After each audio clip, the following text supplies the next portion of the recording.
नमस्कार, मैं हूं आपके साथ अनुष्का और आप देख रहे हैं ARA6 न्यूज।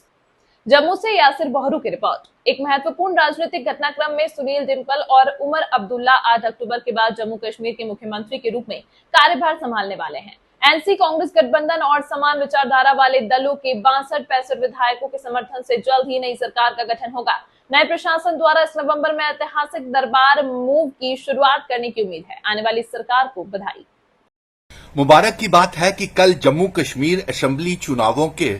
नतीजों का ऐलान होने वाला है और सबसे बड़ी मुबारक की बात तो ये है कि जो मिशन स्टेटहुड ने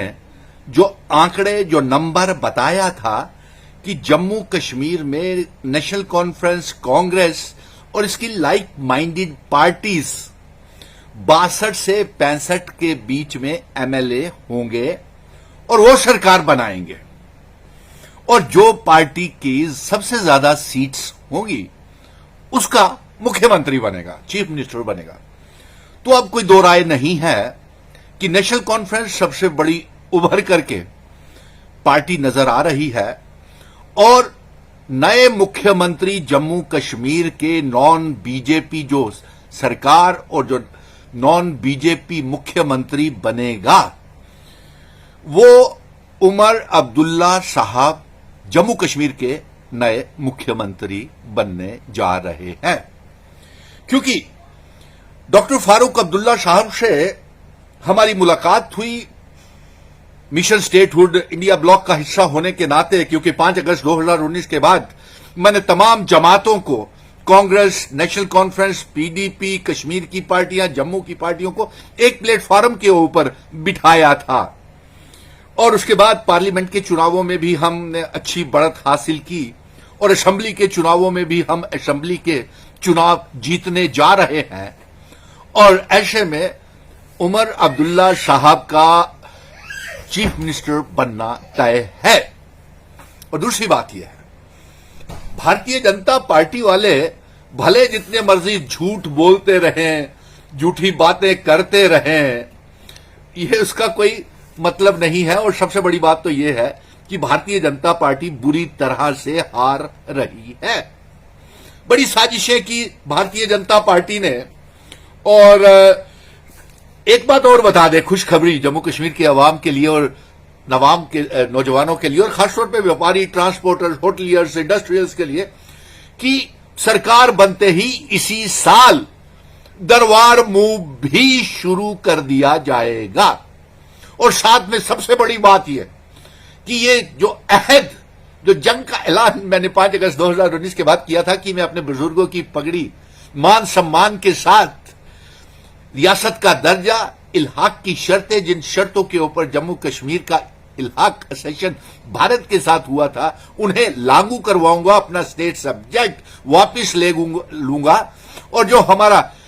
यूनियन टेरिटरी बनाया है वो, और जो 5 अगस्त 2019 के फैसले हमें मंजूर नहीं है और आर्टिकल 370 के लिए हम फिर से अमेंडमेंट या तो पार्लियामेंट में करवाएंगे या लार्जर बेंच सुप्रीम कोर्ट में जाएंगे और सुप्रीम कोर्ट में एक और बात को लेकर के हम जाएंगे। भले ही भारतीय जनता पार्टी झूठे दावे कर रही है कि वो सरकार बनाने जा रहे हैं, उनसे तो मैं ये कह दूं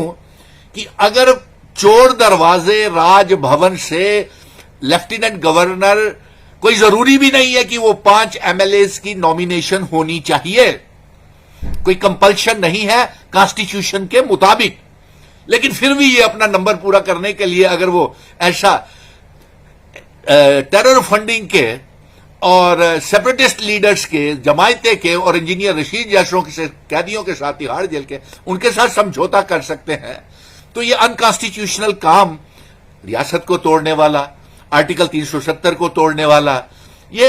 अगर अनकॉन्स्टिट्यूशनल काम ये एलजी से करवाएंगे, जो कोई जरूरत नहीं होती, जिसकी कोई जरूरी भी नहीं है कि वो नॉमिनेशन, क्योंकि उनके पास वोटिंग पावर्स नहीं होती है, और अगर वो नॉमिनेशन होनी भी चाहिए तो वो नॉमिनेशन जो है वो चुनी हुई सरकार, नेशनल कॉन्फ्रेंस, कांग्रेस, इसके लाइक माइंडेड पार्टीज के चुने हुए एमएलएज रिकमेंड करें लेफ्टिनेंट गवर्नर को, तो वो नॉमिनेट, ये सही प्रोसीजर कॉन्स्टिट्यूशन का है। चलिए कोई बात नहीं। और अगर एलजी ने ये 5 बीजेपी के विधायकों को नॉमिनेट किया तो ये हमारी चेतावनी है कि मैं फिर से सुप्रीम कोर्ट में जाऊंगा और वहां पे रिट पिटीशन दायर करूंगा कि ये अनकॉन्स्टिट्यूशनली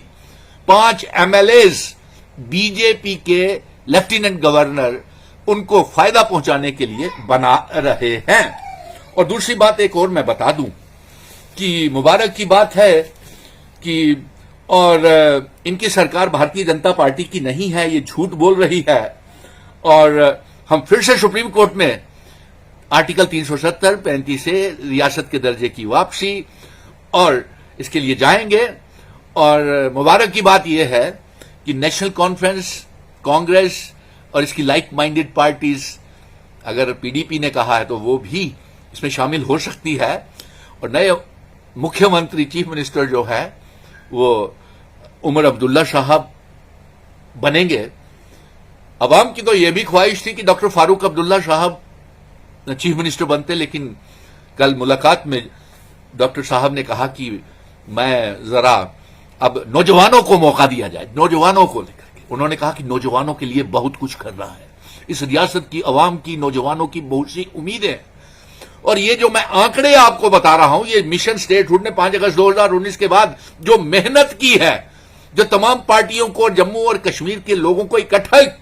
किया है, ये उसके मुताबिक, उस जो हमने काम किया है उसके मुताबिक ये नतायज निकल के आ रहे हैं। और ये सरकार मुखालफत बीजेपी की, क्योंकि इसने बर्बाद किया था हमारी रियासत को, विचारधारा की मुखालफत थी, इसलिए हमें इनके ऊपर भरोसा नहीं। और ये सीधी की सीधी फाइट जो थी, ये आर्टिकल 370, रियासत का दर्जा, हमारी इज्जत, वकार, पहचान को लेकर के जो इन्होंने बर्बादी की भारतीय जनता पार्टी की, और ये सीधी टक्कर जो फाइट थी, ये प्राइम मिनिस्टर साहब की हार होगी अगर ये भारतीय जनता पार्टी जीतती है, ये होम मिनिस्टर साहब की हार होगी अगर ये भारतीय जनता पार्टी जीतती है। और अगर भारतीय जनता पार्टी बुरी तरह से हार रही है और उमर अब्दुल्ला संभावना है कि वो नए मुख्यमंत्री होंगे, इसलिए मुबारक दे देते हैं उमर साहब को कि आपको भी बहुत बहुत मुबारक। आप जम्मू कश्मीर की सरकार की बागडोर संभाल रहे हैं और एक सेकुलर सरकार बनने जा रही है, लोगों की ख्वाहिशों के मुताबिक, क्योंकि वो तंग आ चुके थे अवाम, उन्हें 5 अगस्त 2019 के फैसले मंजूर नहीं थे, नौजवान बेकार हो गए। तमाम महत्वपूर्ण खबरों के लिए देखते रहिए ARA 6 न्यूज।